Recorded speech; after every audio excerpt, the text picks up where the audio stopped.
the previous forums and meetings, we've had outstanding questions from the audience. So I know the first one has to break the ice, but I love questions and I welcome them. Yes, ma'am. Let me get back to you. Yes.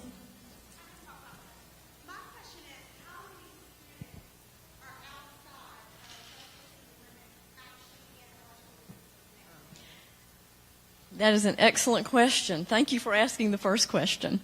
There are 64 K through 5 students in Trussville City Schools that live outside of the Trussville city limits. Those 64 students are children of employees. All 64 are children of employees. Now let me break that down to what employees? City employees and school employees. So we do have a policy in place that children of city and school employees can attend here, but no one else can.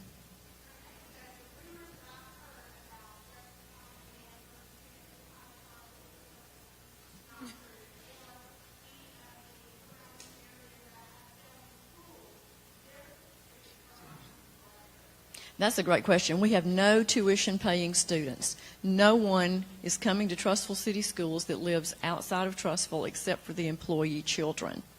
And we are under a federal court order to operate that way, and that's what we do. But that's a good question, and I've heard that. Rumors are flying, and I love it when you ask questions based on rumors because we can maybe clean it up that way. But thank you for asking. Did that answer your question okay? Any more?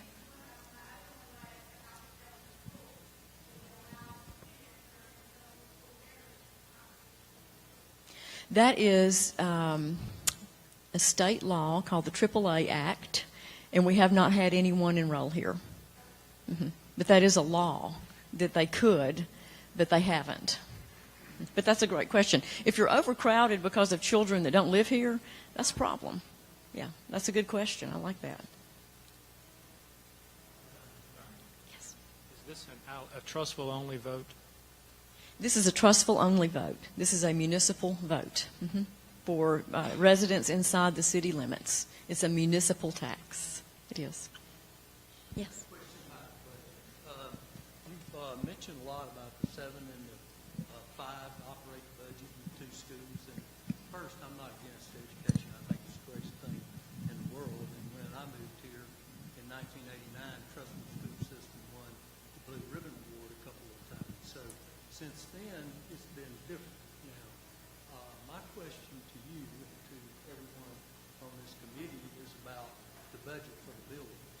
And also, I looked at the city data information. 64% of the people that live in Trussville are from about 90 to 63 years of age. That's not children-bearing ages, and only about 23% of the people here actually have children in school. When you look at the ages excluding starting at seniors and going down. Now, if you're saying we only got 300 people in trailers, which my granddaughter is, and I was probably one of the people that was calling you, why are we building 2 schools when the numbers do not match up for the population of 1,000 people that you're talking about? Okay, that's a great question. I'm going to go to the last slide, the very last slide, and then I'm going to walk over to my population map because we have been asked that before. That's a very good question. We have... Dr. Neal, can you kind of reiterate his question? I'm not sure that everybody heard. Okay, the question is, why are you building 2 schools? Because it doesn't look like the numbers add up. It doesn't look like you need 2 schools.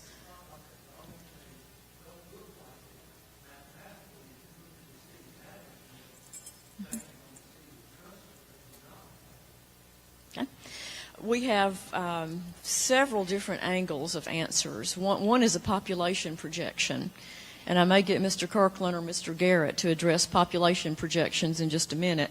The other one is about what we use classrooms for, and I may ask then Ms. Schmidt to talk in a few minutes. But to answer your question immediately, we have a capacity for 1,500 students if you fill every classroom at Payne. We have 300 students in portable buildings. And we have Longmeadow, Stockton, and Carrington that, well, I'll do them all, Rivercrest, Jeremiah, Cahaba Manor, and Glen Cross, that will all go into the Payne campus as those subdivisions are built out, and we have no more space at all for any students. And when you look at the slide that I prepared in anticipation of a question like that, Trussville City Schools is accredited, and we're accredited by Advance Ed. It looks like the word advanced on the last column, but it's Advance Ed. And the standard for our accreditation is 22 students per classroom, and I just used 4th and 5th grade because the standards change by grade level. So this year, Ms. Bruno really had some crowded classrooms in 5th grade. And we know our accreditation best practice standard is 22. So with those students with 27, those parents were upset. They know their class needs to be smaller. So we talked about the idea of adding a 5th grade teacher, and there was nowhere to put her except under an oak tree. There's nowhere to move in another portable. There is not another, I guess we can divide the gym and start sacrificing the gym and do that kind of thing. So it's not that we need a school for 300 because 300 students are in portables. We have overcrowded classrooms plus students in portables. Now, when you are educating students in science and art and music, I'm going to turn it over to Ms. Schmidt or Ms. Bruno or both, because you also need classrooms for science labs and art rooms and music rooms, and we don't have that yet. So I'll turn it over to them to talk about if you want to call them extra rooms. They're not extra. It's just additional rooms that we could use for the curriculum. And that's true. Originally, when we moved into our building, we had some spaces that were available for a teacher's faculty lounge, a gifted room, a gifted education room. I'm trying to think of the different ones. Those are all filled now with classes. We have no place for an extra computer lab. We have the one that was built, and then we have one more that teachers can sign up to go to. It stays full all the time. We need a computer lab for each grade level on those halls. We have no space for any of those things. We do have adequate space right now for art and for music. Our gym is extremely crowded. Our primary kids get PE every day for 35 minutes. And in order to get that, the gym opens at 8:30 and runs till 2:30 with no breaks. I have 3 PE teachers and a PE aide. They just take turns having lunch, so the gym goes all day long.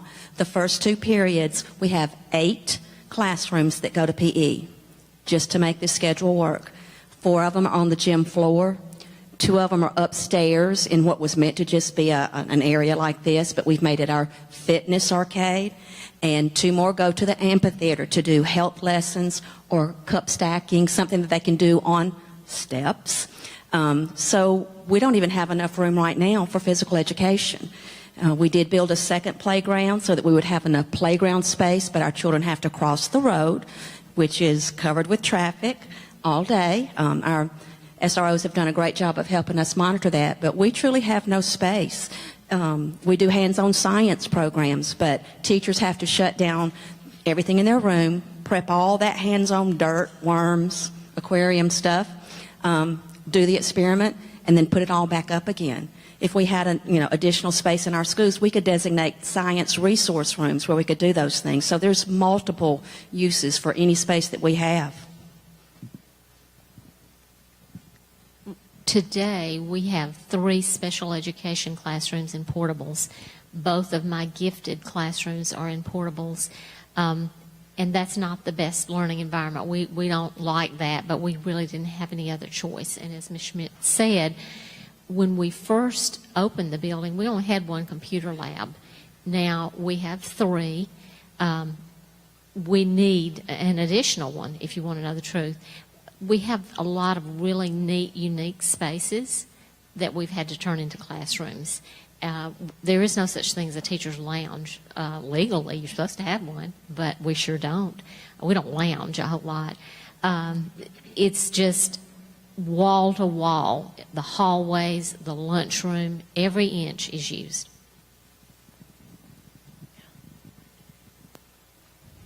Yes. And then I do want to talk about population projections a bit. And you want to address that? Thank you.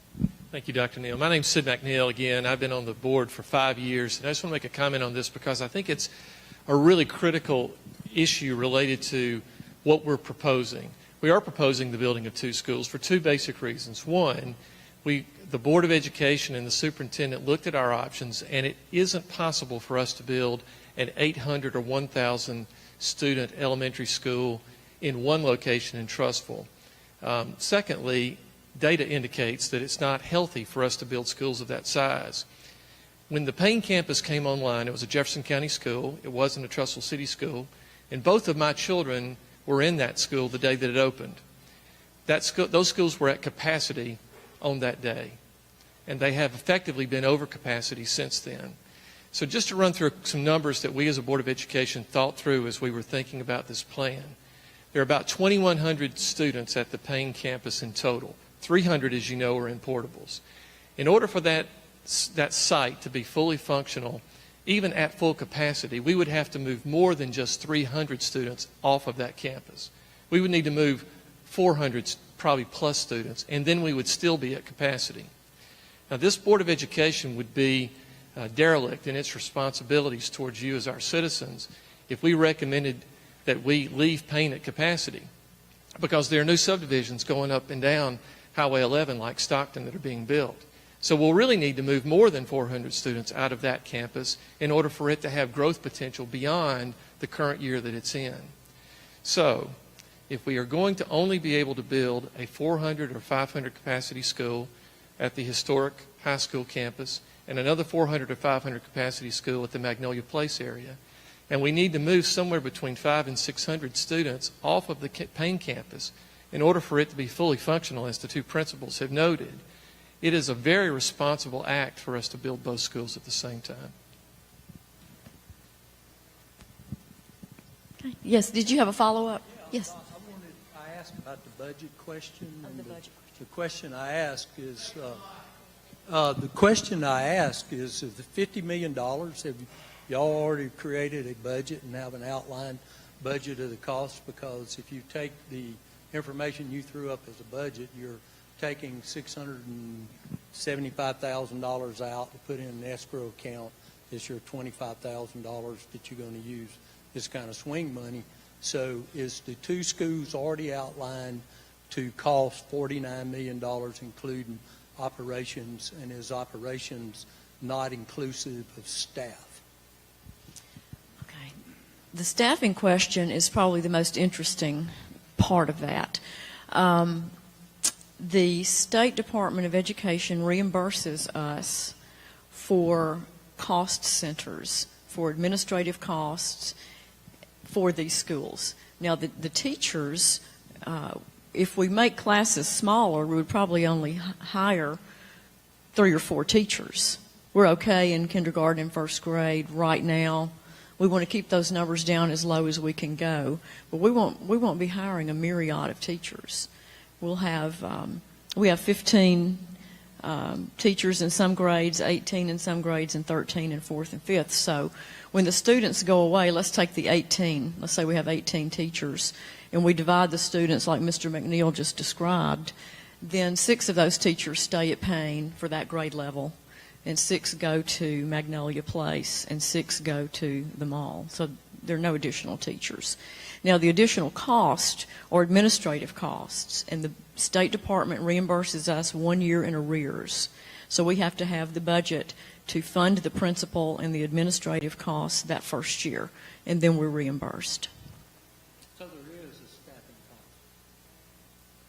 cost. Even though you're reimbursed, you have the upfront cost of staffing. I have to do that for the first year has some startup costs, and that's included. And the other part that's included here is furniture, cafeteria tables, a full functioning cafeteria, and the big one is technology. We have a technology budget, so it's not that we'll come back to say, we forgot the classroom desks, or we forgot the computers, or the iPads. It's all included in what we'll need to start it up, those startup costs. Yes, sir. I'm a little bit concerned about the cost, because I believe we had a high school out there that was $34 million, and it ended up being $70. And our football stadium, I think, was starting at 3 and ended up at 12. So usually things seem to run a lot more than people think. So I didn't know if there was a way that y'all were going to control costs and make sure that that didn't go over, because you're pretty much saying 25 years, $52 million, and you won't go over that. So that's what my worry is. When you're dealing with construction, you can make predictions based on today's dollars, but if there is a catastrophe of sorts or a natural disaster, or another Hurricane Katrina, construction costs will skyrocket. And that's what happened with the high school. Mm-hmm. The stadium. Yeah, the.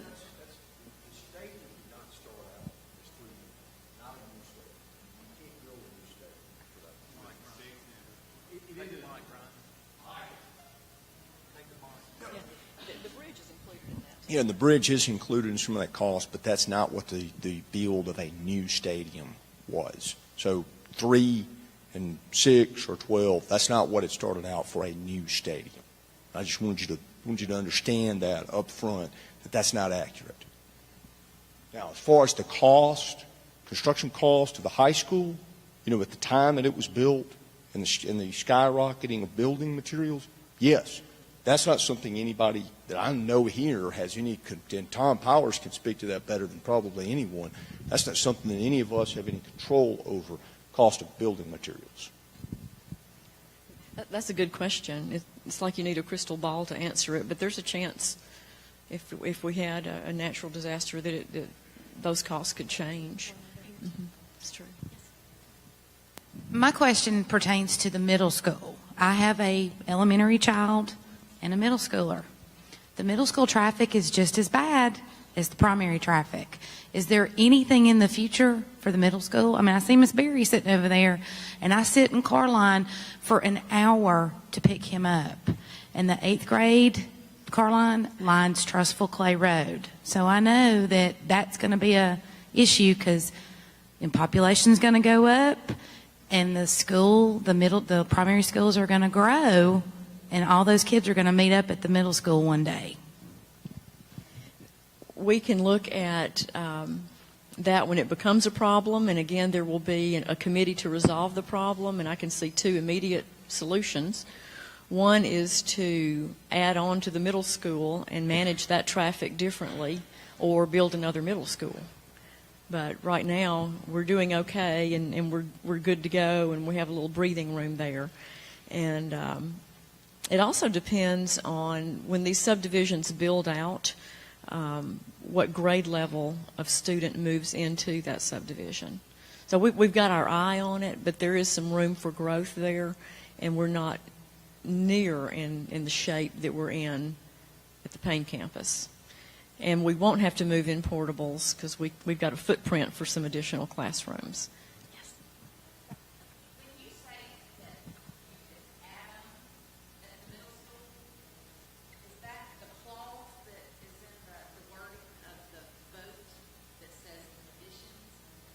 If y'all decided to add them at the middle school, would it come from the money that you're asking us to pay? I love that question, because you got down to the ballot, and I've published that ballot all over the place. The additions specifically for this tax vote are at the Cahaba Project School. We have the restored piece of the front and the right and the left, and the gym and auditorium right behind it.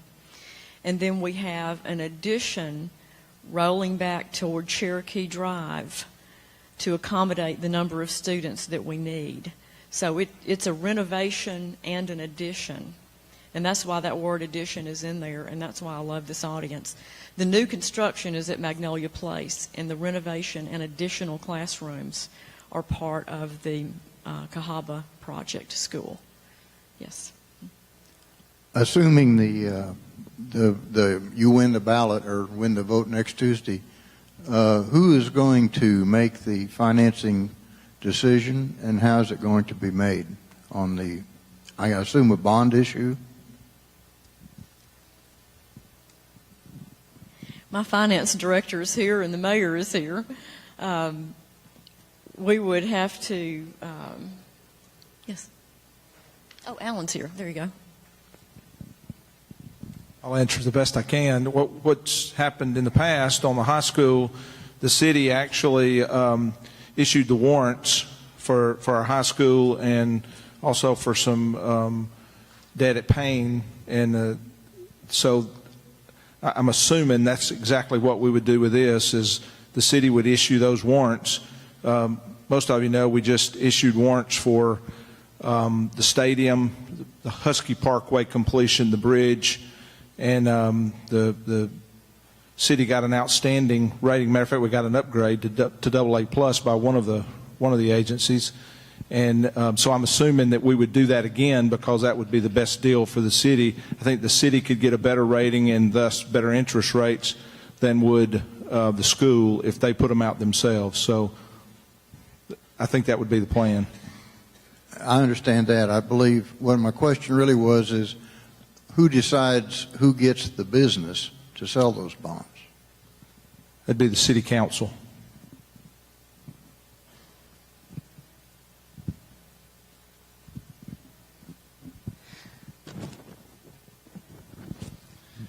To really answer your question is that the school board can do the warrants on their own. Since there's funding, it's going straight to the school board, or the city can do it. If the school board elects to do it themselves, then they will make the selection of who's going to do the warrants. If the city council does it, then they will make that selection. Does that answer your question? Sir? You don't know right now which body's going to do it. No, sir. That's once the millage is passed, then the school board will decide how they want to proceed, and they'll have their CFO will look at both entities and which one they would fare best with, and that be my recommendation. If we can save money with one more than the other, well, then that's the way they should go.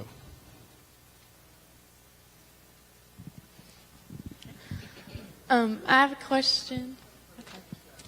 Okay. Standing up. Pass the torch.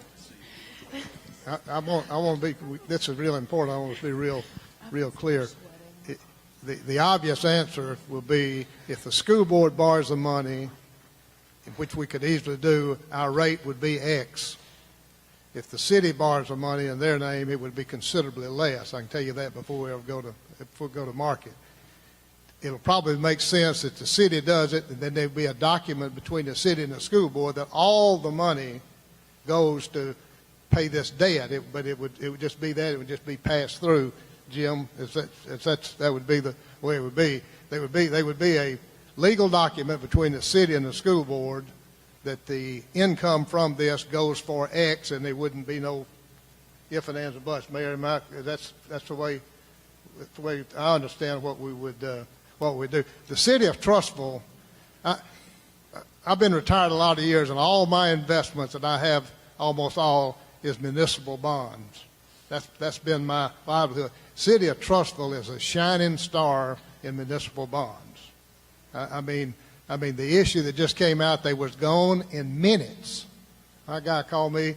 The bond issue that came out was swept off the market with the same day. And you know why?